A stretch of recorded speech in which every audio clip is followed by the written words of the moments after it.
समकित सहित आचरणी, संसार में एक सार है, जिनने लिया वे धन्य उनको वंदिना सत्वार।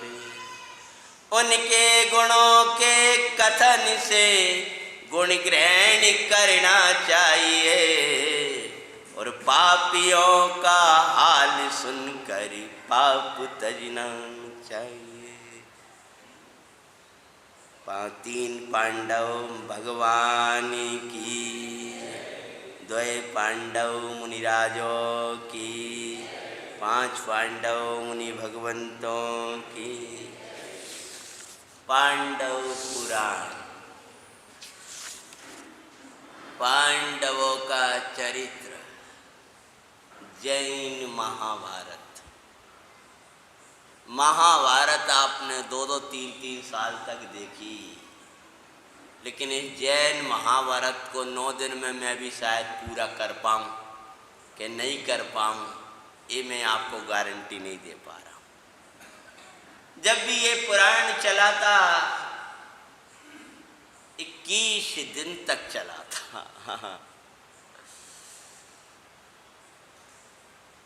हमारे यहाँ के जो महापुरुषों का चरित्र है उसको हम खोते हुए जा रहे हैं। एक बार किसी भाई ने मुझसे कहा कि अपनी जैन महाभारत और जैन रामायण भैया जन जन तक पहुंच जाना चाहिए। मैंने उनसे बड़े स्नेह से कहा था, भैया मेरी भी भावना है, जे जन जन तक पहुंच पाए ना पहुंच पाए, अगर तुम जैन तक भी पहुंचा दो तो मैं तुम्हें धन्यवाद दूंगा। जन जन तक तो जब पहुंचे तब पहुंचे, लेकिन कम से कम जैनों का वो ये पता नहीं है कि हमारे यहाँ प्रभु राम कहाँ की क्या कथा है। आपको ये पता नहीं है कि यहाँ पर अर्जुन, भीष्म, इन सब की क्या कथा रही है। अतः अधिक भूमिका ना बना करके समय अपनी सीमा के साथ बढ़ रहा है। शुरू करता हूँ जैन महाभारत, जैन पुराण, पांडव पुराण। जैन पुराण के मंगल में गाथा गाते हैं, 5 पांडवों की मंगल में कथा सुनाते हैं। सुनो जी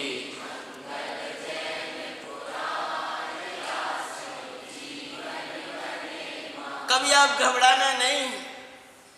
हमारे गणेश प्रसाद जी वर्णी जी पद्म पुराण को सुनकर ही परिवर्तित हुए थे। आज जिन्होंने इतनों को जैन बनाया है और आज इनके नाम पर कितने विद्यालय और क्या हुआ है वो आप जानते हो, कितनी प्रभावना की है। ऐसे श्री गणेश प्रसाद जी वर्णी जी छुल्लक जी महाराज पे पद्म पुराण की वाचना जब मडावरा में हुआ करती थी और अनेक जैन जन आकर के वो वाचना किया करते थे, उनका घर सामने था और बैठने लगे और रुचि लगने लगी कि ये कथा सांची है, तो कब किसका परिवर्तन हो जाए ये आपको खबर नहीं।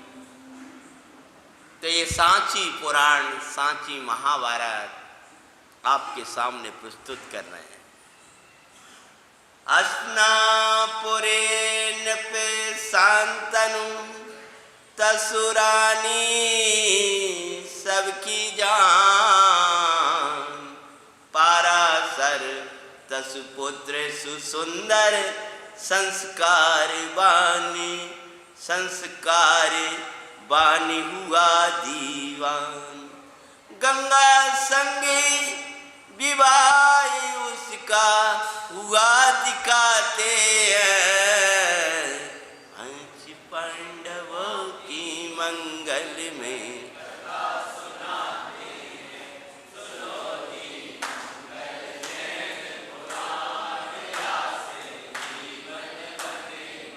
भगवान शांति कुंथरीनाथ के चार चार कल्याण को से शोभायमान पावन नगरी हस्तिनापुरी, उस हस्तिनापुरी के राज्य सिंहासन पर महाराज शांतनु विराजित थे।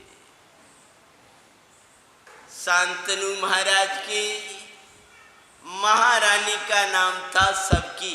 क्या नाम? अगर प्रसमन से रखो तो बहुत अच्छा रहेगा। सबकी नाम की उनकी महारानी थी और उनके यहाँ एक पुत्र ने जन्म लिया है, उसका नाम था पाराशर। ने जल्दी से पांडवों तक आज मुझे पहुंचना है, इसलिए मैं यहाँ सिद्धांतों को गौण करता हुआ, ये भाई तो कहेगा इतनी जल्दी कैसे सुना रहे, मात्र कथा को समेट रहा हूं।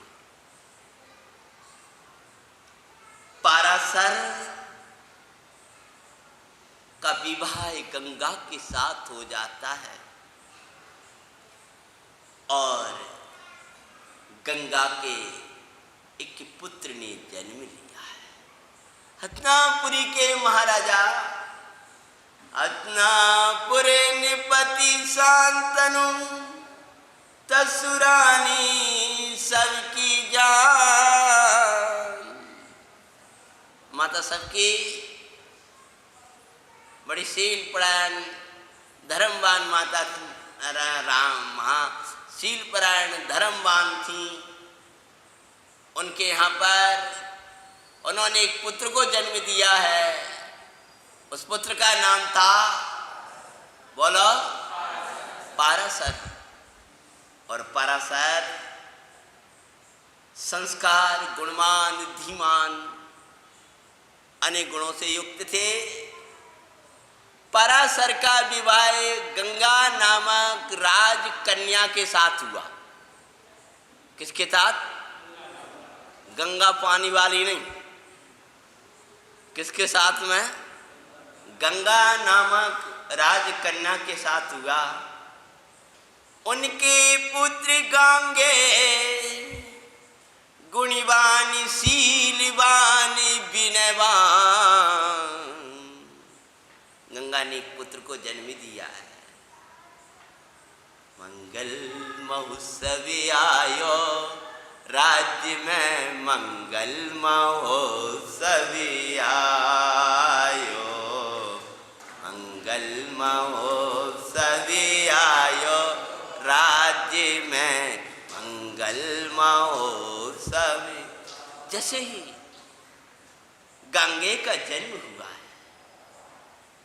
लौकिक परिणामों में निर्मलता आने लगी। इसलिए गंगा का पुत्र होने के कारण उनका नाम गांगे रखा। इन्हीं का आगे जाकर नाम क्या होगा? विश्व। देवी गुरु के दारे श्रद्धा, पुत्र गांगे। बड़े छोटे से ही माता गंगा ने धर्म के संस्कार दिए हैं और माता गंगा ने उनको मंगलमयी संस्कार लोरियों के माध्यम से दिए। ओ मेरे वीर कुंवर तुम, सुदातम ध्यान लगाना, चौगति में नाई ब्रह्मना, ध्रुव पंचमी गति को विनयवान युवावस्था को प्राप्त हो गए हैं गांगे। और गांगे कैसे थे? जिनके हृदय में देवसाद गुरु की श्रद्धा थी और विनयवान थे, शीलवान थे, अनेक गुणों से युक्त थे। और लौकिक की विशेषता बता रहे हैं, देव गुरु के धारे श्रद्धा, पितुअर्थ प्राण भी दे धीमान। पिता के लिए अपने प्राण भी अर्पण करने को तैयार हो जाया करते थे। कौन? क्यों घटना आने वाली है अभी, हैं? अरे विनय वाणी सर्व गुणों से संपन्न सुपाते हैं, पांच पांडवों की मंगलमय कथा सुनाते हैं।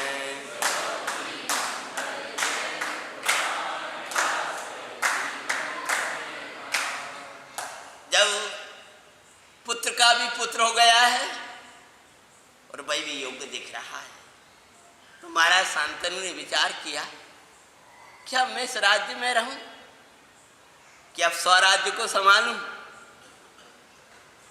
जब पुत्र और पुत्र का पुत्र भी योग्य दिख रहा है, तो अब मुझको रहना योग्य नहीं है। और उन्होंने जो अंतर की भावना भाई दी, उस भावना के लिए शांतनु पराशर को राज्य दे, धारी है जिन दीक्षा और मंगलकारी आनंदकारी अहो जैन दीक्षा। बोलो मुनिराज शांतनु महाराज की। निर्जन जंगल में गए हैं, दिगंबर मुनिराज के निकट जैनेश्वरी दीक्षा को धारण कर लिया। पता चल गया होगा घटना में जिनने सुना है, वहाँ क्या हुआ है और यहाँ क्या हुआ। दीक्षा ली दिगंबर महामुनिराज के निकट जाकर के और चैतन्य की आराधना में मग्न हो गए। प्रचुर संवेदन करते हुए उनको दिखाते हैं, पांडवों की मंगल में कथा सुनाते हैं।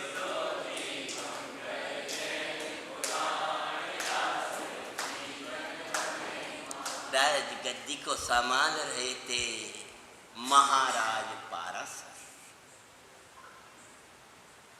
पाराशर राज्य को संभालते जरूर थे, वे राज गद्दी पर बैठते थे, पर प्रजा की हृदय की गद्दी पर तो भीष्म का नाम था।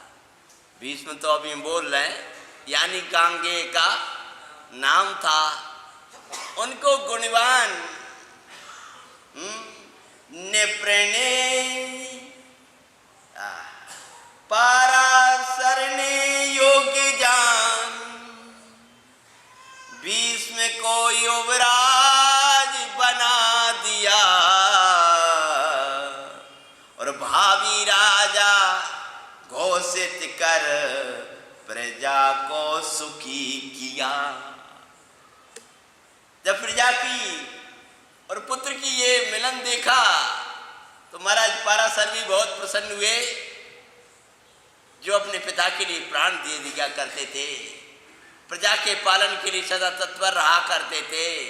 जिन धर्म जिनके हृदय में था, देवसार गुरु की जिनकी हृदय में महिमा थी, ऐसे गांगे को देख करके और एक दिन सो मुहूर्त में उनको युवराज पद घोषित कर दिया। पर ये भावी राजा होंगे और प्रजा भी बड़ी प्रसन्न हुई कि वर्तमान के राजा भी बहुत अच्छे हैं और भावी राजा भी बहुत अच्छे हैं। हस्तिनापुर का भविष्य बहुत सुंदर है। कैसे सुंदर है ये तो आपको पता चलेगा। अब बहुत अच्छा रहा, अब जे होंगे, अब जे होंगे, पर होने आ रहो उसके आगे किसी का बस ना दिखाते हैं। पांच पांडवों की मंगल में कथा सुनाते हैं।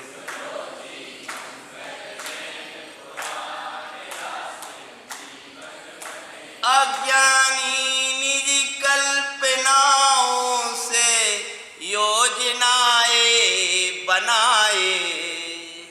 विष्णु को क्या बनाया था? बोलो भैया, युवराज बना दिया था, यानी भावी राजा, और सब खुशियां मना रहे हैं राज्य में। कि हमारे भावी राजा भी बहुत सुंदर है, लेकिन वहां पर कुछ शिक्षा देते हैं। अज्ञानी निज कल्पनाओं से योजनाएं बनाए, हर ज्ञानी तो जाने जो प्रभु देखा वही होता हुआ पाए। क्रमबद्ध पर्ण मन लख सहज अकरता रहते हैं, पांच पांडवों की मंगल में कथा सुनाते हैं।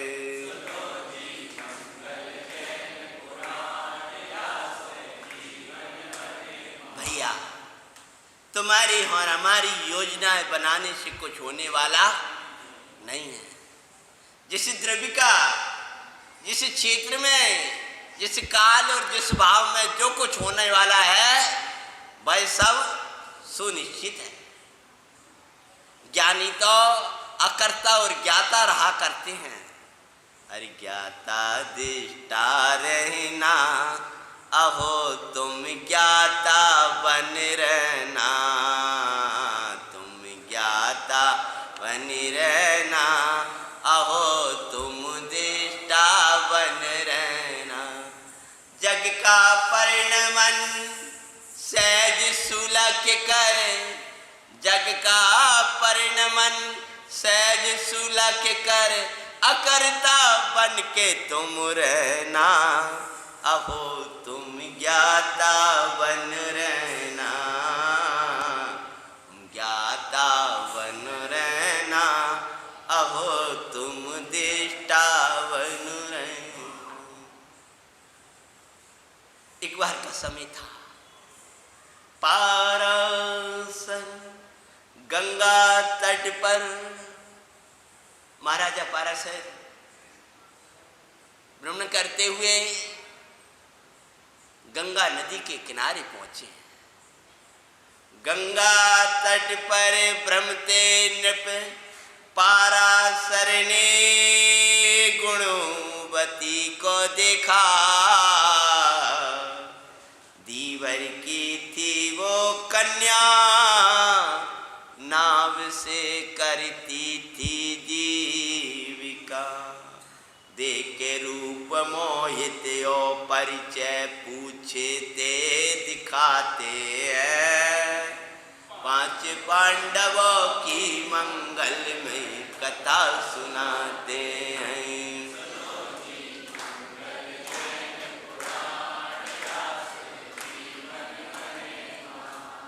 जीवर की कन्या गुणवती गंगा में नाव चला रही थी। महाराज पारासर गंगा के तट पर भ्रमण कर रहे थे। भ्रमण करते हुए उन्होंने देखा उस कन्या को। आचार्य भगवान कहते हैं, रमण नहीं करोगे तो भ्रमण करो, रमना सीख जाओ नहीं भ्रम तो भ्रमोगे। और रमने के लिए दो ही स्थान है, अपना चिद्रूप और ये जिनरूप।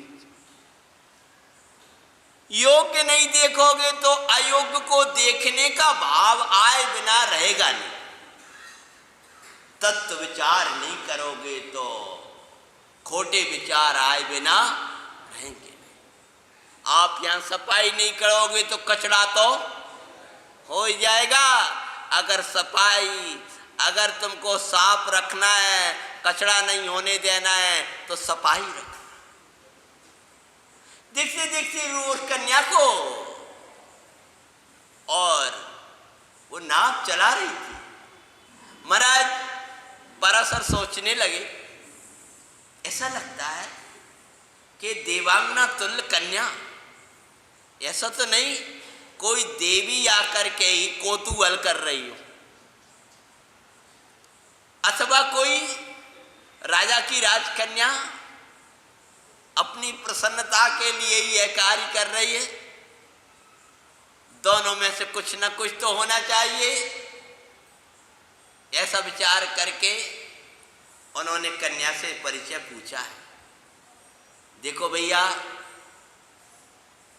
आचार्य भगवान कहते हैं अगर चिद्रूप नहीं देखा होगा और जिन रूप नहीं देखा होगा तो जड़ रूप पर मोहित हुए बिना रहोगे नहीं। जगत में दो ही रूप सुंदर, कौन कौन बोलो?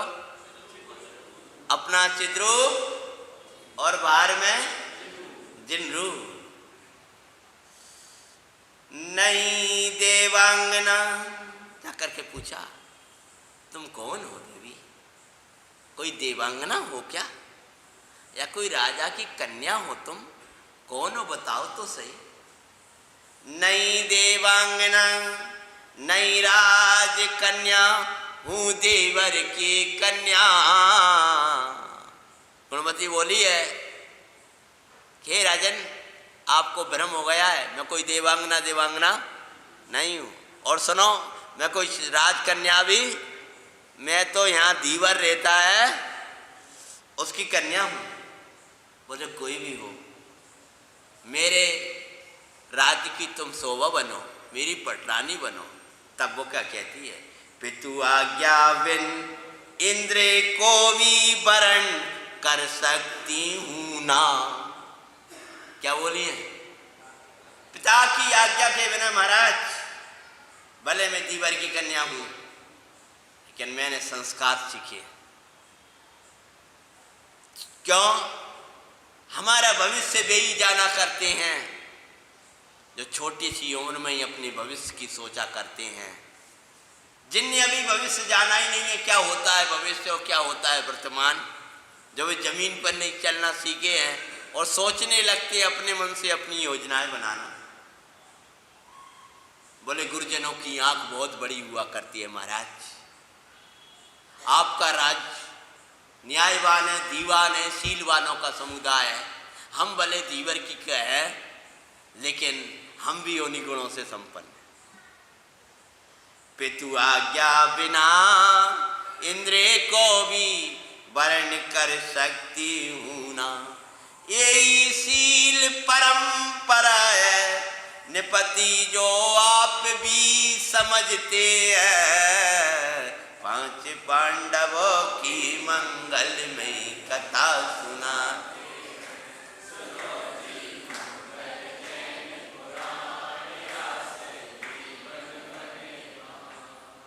भैया, ये भोगों में स्वाभिमान नष्ट हो जाता है, इसीलिए स्वाभिमानी जीव इन भोगों को स्वीकार नहीं करता। महावीर पुराण का वाक्य, भगवान महावीर के वैराग का प्रसंग आया है, बड़ा पुराण है। भोगों में स्वाभिमान नष्ट हो जाता है, इसलिए स्वाभिमानी जीव इन भोगों को स्वीकार नहीं करता है। जो भोगों का है दास, वो सब जग का दास है, और भोगों से उदास प्रभुता उसके पास। अनेक राजाओं का राजा, राजाधिराज, हस्तिनापुर के विशाल सिंहासन पर बैठा हुआ पाराशर आज एक दीवर के सामने जाकर के याचना करने लगा, कहने लगा मुझे आपकी कन्या के साथ विवाह करना। तब दीवर ने विचार किया कि राजा होकर के मेरे निकट आया है और मेरी पुत्री ने अगर मना किया है तो पुत्री का भविष्य देखना मुझे मेरा कर्तव्य है कि पिता आज्ञा बिना मैं नहीं करूंगी विवाह। फिर वह बोला है, मेरी पुत्री के पुत्र को नौकर मुझको नहीं बनाना है। महाराज, मैं ये विवाह स्वीकार नहीं करता। राजा था न्यायवान, चाहे आप मुझे फांसी पर ही चढ़ा देना, जब मेरी पुत्री ने मुझे अपना जीवन सौंपा है तो उसका पूरा जीवन मुझ संभालना मेरा कर्तव्य है। आप महाराज राजाधिराज हो, मैं सब कुछ दे सकता हूं, अपने प्राण दे सकता हूं, पर अपनी कन्या नहीं। महाराज बोले क्या बात है, मैं पटरानी बनाऊंगा, सब कुछ करूंगा। कि नहीं, अरे राजाधिकारी नहीं तो विवाह हम नहीं कर सकते हैं। 5 पांडवों की मंगल में कथा सुनाते हैं, सुनो जी मंगल जैन पुराण। महाराज आपका पुत्र भीष्म सब प्रकार से योग्य, युवराज आपने घोषित कर दिया है। अब मेरी पुत्री के पुत्र तो राजा बन नहीं पाएंगे, अतः मैं नहीं करूंगा। चला गया राजा, निराश हुआ, दुखी देख करके। जब विष्णु को पता चला कि क्या बात हुई थी, कि गंगा के तट पर गए थे, और फिर आखिरकार सारा विवरण पता चल गया। पिता के कहे बिना ही चल दिया है, क्योंकि लिखा क्या था, पिता के अर्थ प्राण भी अर्पण करते थे। पिता को लखे निराश, गंगे दीवर के पास गया। सौव्रता क्यों, तुम्हें क्या विकल्प है अपनी कन्या को हमारी माता बनाने में?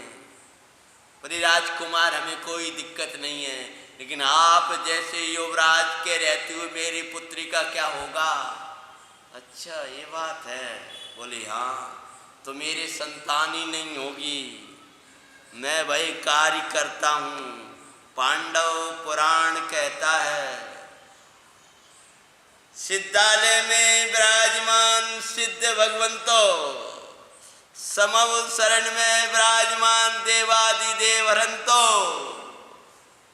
गगन बिहारी दिगंबर संतो, मैं सबकी साक्षी देकर भीष्म आजीवन ब्रह्मचर्य को धारण करता है। और इतना कहते तो जब ये प्रतिज्ञा ली है तो चारों तरफ देवों को भी बड़ा हर्षित हुआ, और सब वृतांत समझे ब्रह्मचर्य का नियम लिया।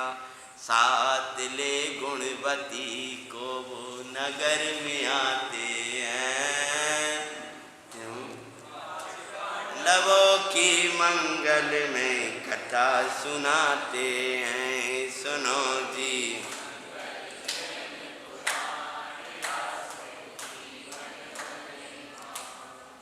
अरे भीष्म का लखे त्याग सभी प्रशंसा कर रहे, पुत्र हो तो ऐसा हो गुणगान गा रहे। श्री गुरु तो वहाँ पर फिर भी तुम्हें सचेत करते हैं। 5 पांडवों की मंगल में कथा सुनाते हैं, सुनो दी मंगल जैन उरा। ब्रह्म स्वरूप का लक्ष्य कर जो ब्रह्मचर्य लेते, वे उसमें रमण कर उसे सार्थक कर पाते। अरे लेकिन आचार्य सचेत करते हैं कि तो पिता के अर्थ ब्रह्मचर्य लिया था, और ब्रह्मचर्य वो वाला नहीं सामान्य घर में ही रहेंगे ना, और अभी तो सामान्य रूप से रहेंगे ना, बस स्थूल ब्रह्मचर्य। आचार्य महाराज कहते हैं पिता के लिए ब्रह्मचर्य लिया है, ब्रह्म स्वरूप के लिए ब्रह्मचर्य नहीं लिया। अतः जो ब्रह्मचर्य लौकिक के अर्थ ही जाता है, वो लोकोत्तर मार्ग को कैसे पा सकता है?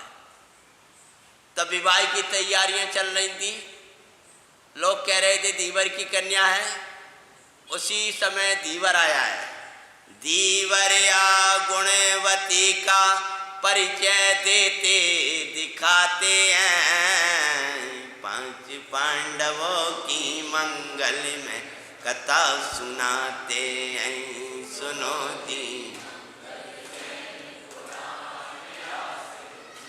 धीवर को बुलाया है भाई। एक क्या बोलते हैं जिसको, संदूक बोलते, क्या बोलते, मंजूसा। मंजूसा को लेकर के आया है विवाह के काल। मंजूसा लेकर आया। धीवर तो समझ नहीं पा रहा कि पुत्री को मंजूसा देने क्यों लाया। मंजूसा को खोला और सबके सामने रख दिया कि ये मंजूसा, आज बीज ये कन्या के जन्म के बाद आज ही खुल रही है। हे राजन, उस दिन मैंने ये कहा था कि मेरी पुत्री है, और आज मैं कह रहा हूं मंजूसा की पुत्री है। किसकी?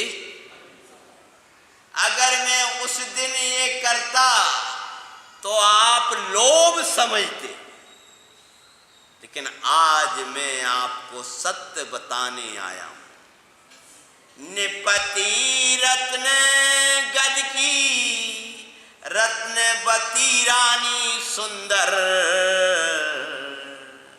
उनकी एक कन्या मुझे मिली गंगा के तट पर। उत्तम कुल की लखे सबई अरसाते हैं, 5 पांडवों की मंगल में कथा सुनाते हैं। सुनो जी महाराज, आपने देखा है मेरी पुत्री में धीवर के लक्षण नहीं है। ऐसा उत्तमशील किसका होगा? और मैंने एक दिन अपनी पुत्री को भी बताया था। पुत्री कहती है, पिताजी मैं किन राजा की कन्या हूं ये मुझे पता नहीं है, लेकिन मेरे पालनहार जीवन दाता आप हो। मैं जीवन भर तक आपको ही पिता रूप में परिचय दूंगी। अपने उपकारी को उपकार कैसे भूलूं? अरे जिनने मुझे संदूक मंजूसा में बंद कर करके छोड़ दिया हो, उनके नाम के मैं परिचय दूं? नहीं, मुझे तो आप ही पिता हो। लेकिन है महाराज रत्न गद, उनकी महारानी रत्नवती, उनकी एक कन्या है। एक दिन मैं नदी के किनारे टहल रहा था, तभी मंजूसा आकर लगी है, और उसके अंदर ये पत्र है जो आज भी सुरक्षित है। तब सब खुशियां मनाने लगे कि राजा की कन्या है, नहीं तो ये लग रहा था कि धीवर की कन्या है। हमारे महाराज ने ये क्या किया, अपने पुत्र को ब्रह्मचर्य दिला दिया और धीवर की कन्या से संतति चले गया। तब गुणवती के व्यास नामक पुत्र हुआ भाई, वो समुद्रा नामक कन्या संग उसका ब्याह हुआ भाई। गुणवती जो महाराज रत्नागत की पुत्री हैं, उनके यहाँ व्यास नामक पुत्र ने जन्म लिया। उस समुद्रा नाम की राजकन्या के साथ विवाह हुआ है, और उस समुद्रा के 3 पुत्र हुए। कौन कौन?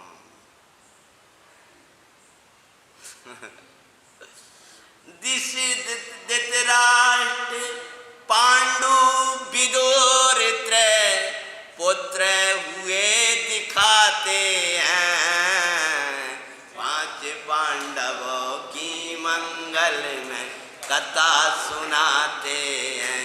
सुनो जी मंगल जैन पुराण प्रतिशत चल रहे हैं। जैसे ही पांडवों पर एक कथा पहुंचेगी तो धीमी गति हो जाएगी इसकी। हैं? व्यास के विवाह सुभद्रा के साथ हुआ है और उनके 3 पुत्र हुए हैं, धृतराष्ट्र, पांडु और विदुर।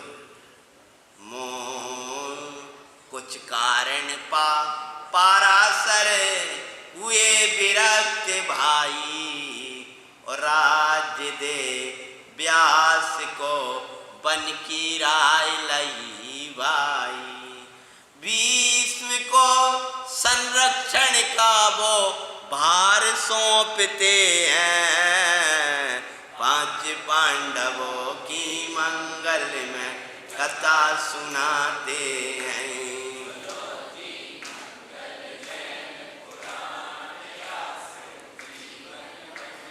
व्यास किनके पुत्र थे बोलो? मन लग रहा हो तो बोलो, नहीं मैं आज ही विराम दे दूंगा कथा। सुभद्रा के पुत्र थे, बोलो।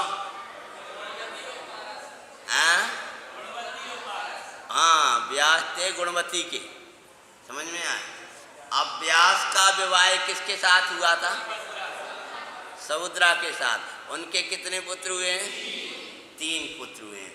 अब पाराशर ने क्या किया कि व्यास को राज्य तिलक किया और दीक्षा ले ली। भीष्म बोले कि पिताश्री अब मैं क्यों रहूं? तब बोले नहीं बेटा, ये क्या संभाल पाएंगे, राज्य का संचालन तुम्हें करना है, इन सब का संरक्षण तुम्हें ही देना है। मुझे निश्चिंतता देना चाहते हो दीक्षा में, तो उससे इसे तुम स्वीकार करो पिताजी, जो आज्ञा। हाँ, समझ लो। अरे कुछ मोहियों के थान में संयम नहीं पलता, और निवृत्ति में ब्रह्मचर्य भी प्रवृत्ति में हो जाता। मोही जनों की आशा का ना अंत दिखाते हैं, 5 पांडवों की मंगल में कथा सुनाते हैं। सुनो जी, देखो दीक्षा लेके जा रहे, अपने ना राज्य करना ना कछु करना, ब्रह्मचर्य ले रखा है तो भी बेसंयम ग्रहण नहीं कर पाए। और क्या कह के चले गए कि ये पुत्र पोत्रादि की संभालना कौन करेगा? बस अगर तुम दीक्षा ले लोगे तो, अतः तुम इनका संरक्षण करना, मैं निश्चिंत होकर के जाता हूँ। देखो पहले एक आशा के लिए ब्रह्मचर्य लिया और अभी भी उनकी आशा पूरी नहीं हुई, इसलिए कहा धृतराष्ट्र का विवाह गंधारी के साथ हुआ, और पांडु के लिए अंधक बेटी को अरे मांगा। पांडु के लिए अंधक बेटी से पुत्री को मांगा।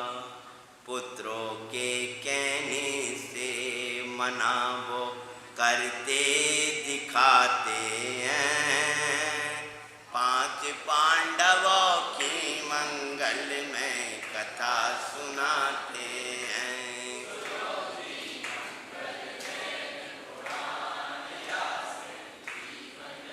अब एक कथा की विशेषता देखो जैन महाभारत की।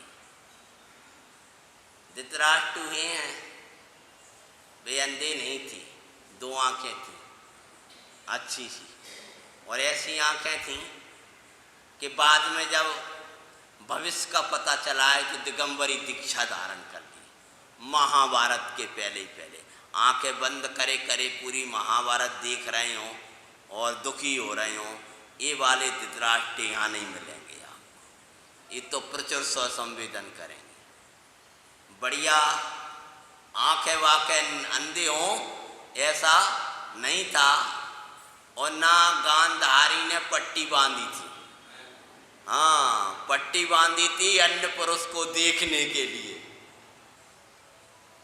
गांधारी के संगे हुआ है विवाह धृतराष्ट्र का। अब महाराजा थे अंधकवृष्टि, और अंधकवृष्टि के 9 पुत्र और 2 कन्याएं। 9 पुत्रों में एक आध पुत्र का नाम बताओ भैया लोगों में से। बड़ी आफत है, इसलिए तो जी कह रहा सिद्धांत सुनाइयो, हमें तो कथा ही बताओ मुझको। 9 पुत्र अंधकवृष्टि महाराज के और 2 पुत्रियां थीं। उनके 9 पुत्रों में एक का नाम बता दो आप। इधर से आ रही आवाज, इधर से आ ही नहीं पा रही। क्यों भैया? एक आध को नाम बता दो। बड़े और छोटे का नाम हम बता देंगे, बीच के तो हमें नहीं याद। बड़े पुत्र थे महाराजा समुद्र विजय, भगवान नेमिनाथ के पिता, जिनके पंच कल्याणक बना लिया। मेरो ललना झूले पल नाम है, वे गा रहे थे तुम लोग। हाँ, और सबसे छोटे पुत्र थे, अब तो बता दो, वसुदेव, श्री कृष्ण और बलदेव जी के पिता। उन्हीं की 2 पुत्रियां थीं, कुंती और माद्री। किनकी? पांडु के लिए महाराज ने कुंती की मांग की, परंतु किसी कारण से पुत्रों ने मना किया, तो वह मना हो गई। तब पांडु बहुत निराश हुए। पांडु ने सुना उनमें छाई निराशा, अरे भाई, और पर द्रव्यों से आशाई, निराशा को जन्म दे भाई। अतः ज्ञानी सुख की आशा, एक ज्ञायक सो रखते हैं। 5 पांडवों की मंगल में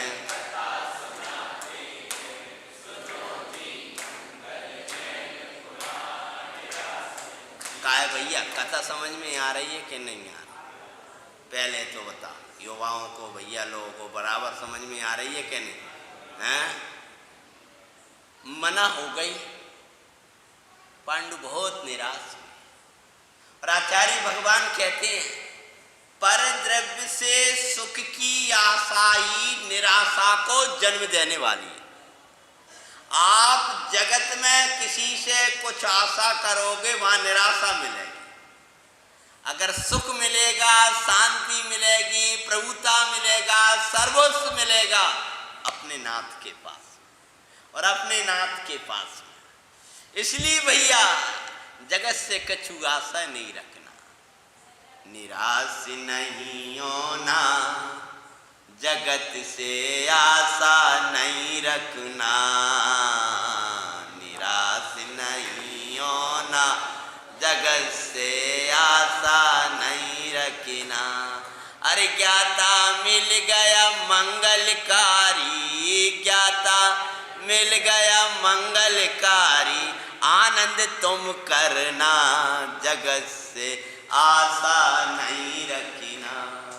सुख तो आई, ज्ञान भी आई, प्रभुता आई, सर्वस्व आई, आत्म सो बाहर ना जाना, जगत सो आशा नहीं रखना, निराश नहीं होना, जगत से आशा नहीं रखना।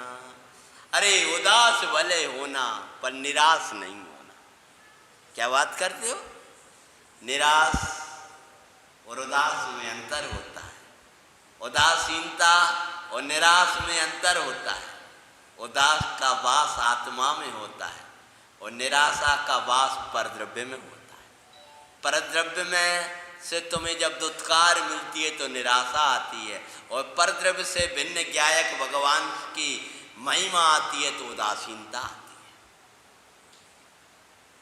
पांडु कुंती की चाह से बड़े दुखी हुए, और एक बार का समय था कि पांडु कुमार वन में गए और भ्रमण कर रहे थे, और भ्रमते हुए उनको एक मुद्रिका मिल गई। मुद्रिका जिसको आप बोलते हो अंगूठी, क्या अंगूठी मिली है।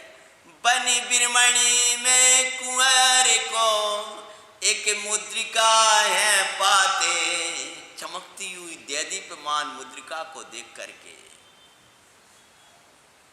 करके पांडु ने विचार किया ये किसकी है, कैसी है।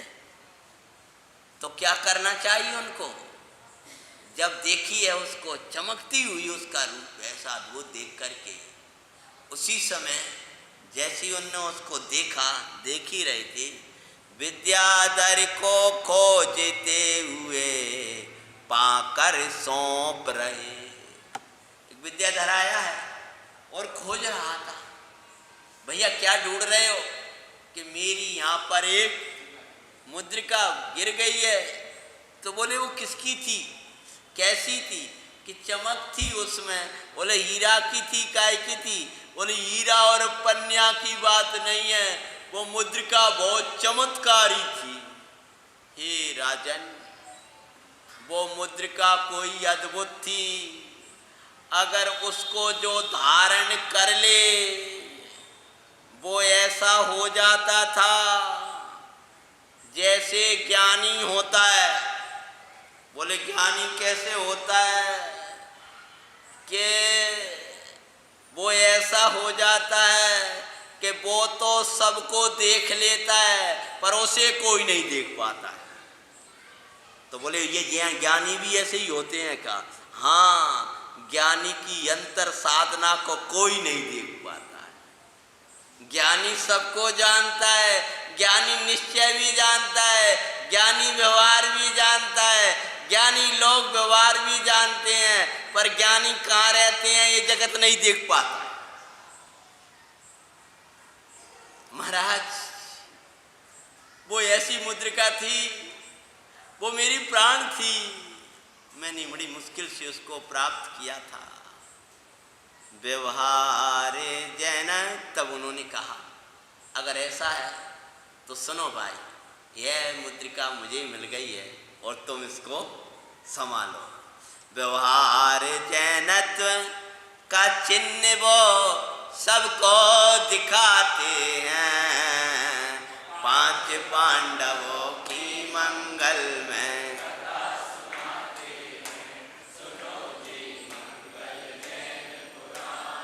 ये व्यवहार जैनत्व है, जिसकी वस्तु है उसको सौंप दो, जिसकी वस्तु उसी को दे, यही व्यवहार जैना। जाकी वस्तु है बाय सौंप दो, पर जिसका भाव उसी को अर्पित कर दो, यही निश्चय जैना। पुद्गल का पुद्गल को दे दो और जीव को जीव का दे दो, ये परमार्थ जैनत्व है। पर भाव तज निज भाव बजो, आचौर्य धारते हैं, 5 पांडवों की मंगल में। सुनो जी मंगल जैन पुराण। सौंप दिया। फिर पांडु कुमार बोले, भ्राता, तुम्हारी मुद्रिका का जब तुम मैंने गुण सुना तो मुझे परिणाम तो ये लगा कि मेरे काम की है, परंतु मेरा कुछ धर्म है, उसके निर्वाह के लिए मैंने तुमको सौंपा है, पर कुछ दिन के लिए है मुद्रिका मुझे दे दी। उसके बाद मैं हस्तिनापुर का राजकुमार पांडु हूँ, आप आकर के मैं अपनी मुद्रिका ले लेना। विचारने लगा, अरे कि जब इन्होंने इतना व्यवहार निभाया है तो मेरा कुछ कर्तव्य नहीं है। कहा कैसे कहते हो मित्र, मैं तो इतना प्रसन्न हुआ, अगर तुमको दे भी दूं तो मुझे कोई खिन्नता नहीं होगी, क्योंकि गुणवान वस्तु को देखकर को अपने पास ना रखे। आपने मेरी वस्तु मुझे दी और फिर उधार के रूप में मांग रहे हो, अतः हे कुमार आप इसको संभालो। जैसे ही वह मुद्रिका धारण करी और अपने राज्य में गए हैं, तो वो कहीं भी घूम रहे हैं, उन्हें कोई देख नहीं पा रहा है। जब उन्हें कोई जहाँ करके बैठ गए यहाँ हमारे पास ही, आप उनको वे सबको देख रहे हैं, कहीं भी चले जाओ उन्हें कोई रोक टोक नहीं। तब वे समझ गए कि ये मुद्रिका वास्तव में ऐसी ही है। चले जा रहे हैं सीधे सीधे सीधे, किसी को ना कोई असर पड़ रहा, ना कुछ हो रहा है कि कुमार आ रहे हैं। तब उसको पक्का जान करके उसको धारण किया और चल दिए हैं सौरीपुर की ओर। कहाँ हो करे दृश्य अंधक बिष्टि, महाराजा के राज्य को चल दिए। पूछ परिचय कुंती के महलन को चल दिए। अर्धे रात्रि को महल में प्रवेश करते दिखाते हैं। पांच पांडवों की मंगल में कथा सुनाते हैं।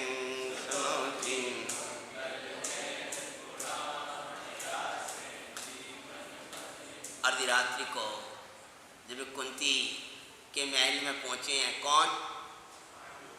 पांडु कुमार। अब सोचो, कोई एक पुत्र कोई का, कोई एक पुत्र कोई का, कोई एक पुत्र कोई का, और सती कैसे होगी ये तो बताओ। तो पांचों पुत्र ही किनके हैं? पांडु कुमार के। और कर्ण भी किनका है? पांडु कुमार का। आधी रात के समय जब महल की ओर पहुंचे हैं, कुंती सो रही हैं और उन्होंने जगाया है। वो घबरा गई कि किन्हीं ने इनको रोका नहीं, कौन है? कि चिंता नहीं करो, मैं हस्तिनापुर का राजकुमार पांडु। हे कुमार, इतनी रात्रि तुम मेरे महल में क्यों आए? तब वो नाना क्या कहता है, क्या प्रसंग बनेगा, कैसे कर्ण का जन्म होगा। विराम दे दें, अब समय तो हो गया आपको, हैं? उसके बाद पांडवों की कथा कैसी चलने वाली है। कल भीम के पराक्रमों का वर्णन तक हम पहुंच जाएंगे। यह मंगल कथा का श्रवण करने के लिए आप अगले दिन अपने समय पर आएं। पांच पांडवों की मंगल में कथा सुनाते हैं, सुनाते मंगल।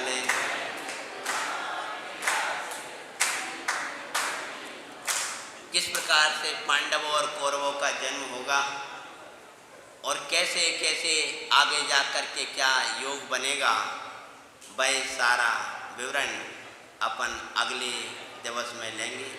बोलो पांच